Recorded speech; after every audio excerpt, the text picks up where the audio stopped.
大家好啊！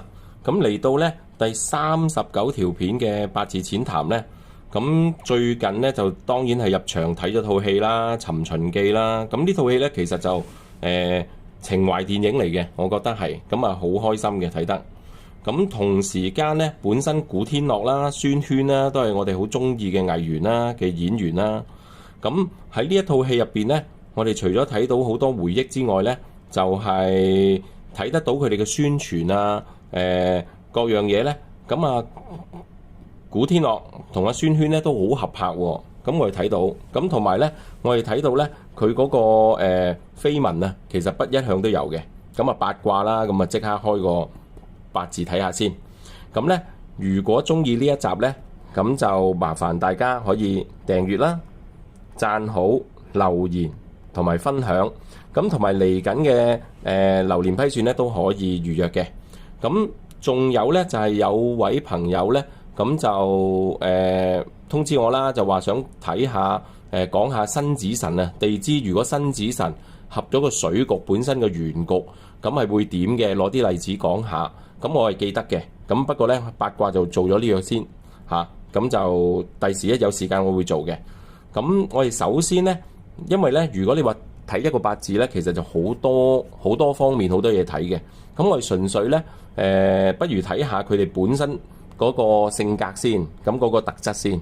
咁如果咧以開咗阿項少龍嗰個八字嚟睇咧，咁佢就係庚戌年、丙戌月、甲戌日。咁其實時辰我哋唔會知啦，同埋佢就嚟會轉運嚇。咁其實咧一轉運嘅時候，初期嗰1-2年咧，其實因為轉緊氣啊，咁所以其實會比較混亂啲嘅，咁可能要小心啲啦。咁呢啲我哋唔講啦，我哋講下嗰個性格先。咁我哋會睇見咧，第一就係你會留意到咧，佢係甲日元嚟嘅。咁甲日元係代表咩咧？咁其實喺十天干嗰個性情咧，其實甲日元咧佢係要向上生長啊，佢係要爭取呢個陽光啊。咁代表住咧佢本身咧。甲日元嘅人咧係有上進心嘅，有上進心，而佢係坐財啊，財咧係佢嘅夫妻宮啦，咁即係話太太係坐夫妻宮嘅。咁但係咧，我哋留意得到咧，其實佢咧係戌年、戌月、戌日啦，咁好特別喎嚇。咁其實地支咁多財咧，其實我哋可以好容易理解就嗰個異性係唔缺嘅，唔缺嘅。咁同時間咧。佢咧，我哋唔知道時柱，但係透唔到上天干啦。咁透唔到上天干咧，其實就佢比較低調啊。對於自己嘅感情事比較低調，咁我哋可以睇得到。咁仲有咧，就係你有冇留意咧？本身咧，佢全部都係二檔啊。咁其實佢如果全部都係二檔，加埋如果時柱都係二檔咧，其實就有機會係我哋叫重格啦。咁但係如果睇報道，佢本身嘅行為啊，出嚟俾我哋睇到佢嗰個表現啊，咁佢係我又覺得佢唔似重格喎，咁唔似重格咧，就即係話應該會係身弱啦。咁佢時柱咧，我會覺得有機會係有印比咯，就未必係重到。同埋咧，甲日元都好難重嘅，本身好難重嘅。咁我哋會睇佢。我估啦嚇，我估佢未必係重格嘅，咁啊純粹係自己估下嘅啫。咁啊，如果同其他朋友有唔同嘅答案咧，冇乜所謂㗎。咁我哋睇見啦，咁佢本身係甲戌日元，咁其實咧佢本身個人咧就係庚戌啦，咁就係年。咁其實佢個人咧本身咧就係好剛強嘅喎，好剛強。加埋咧佢係甲戌啊嘛，一碌木咁企喺度，咁其實個人咧比較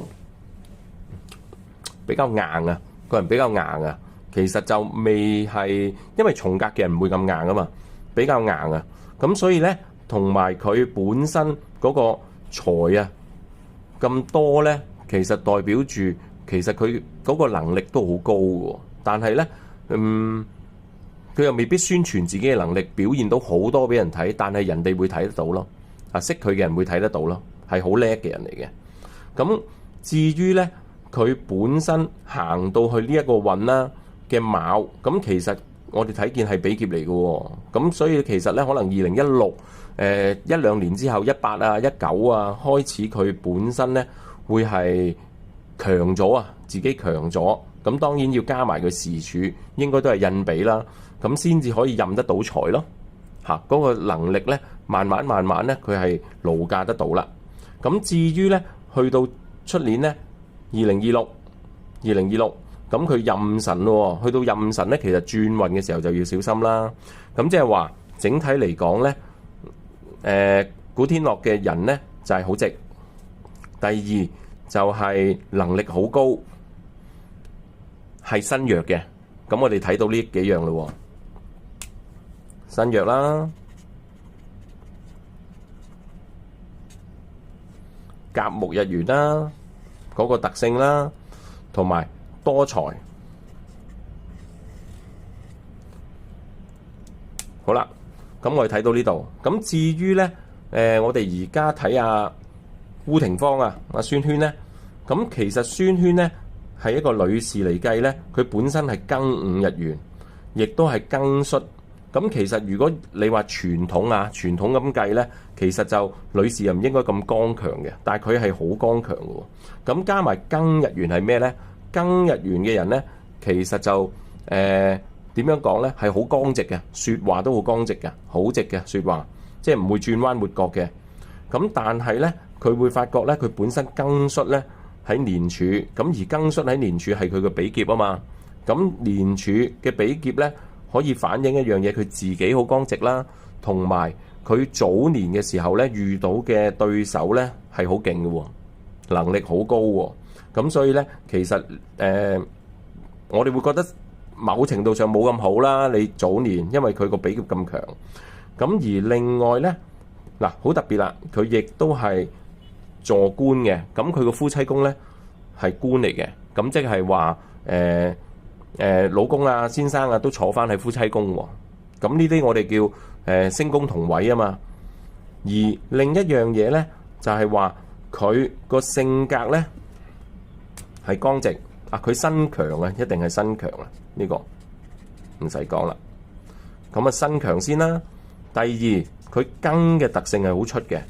咁其實咧，因為你會見到比劫啊嘛，咁我哋叫建祿生提月，財官喜透天。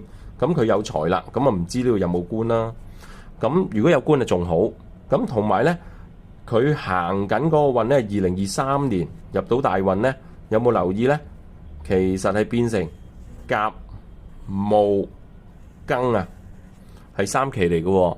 咁變咗咧，其實佢個理想咧都大嘅，佢個想法都多嘅，都想更進一步嘅喺呢一度。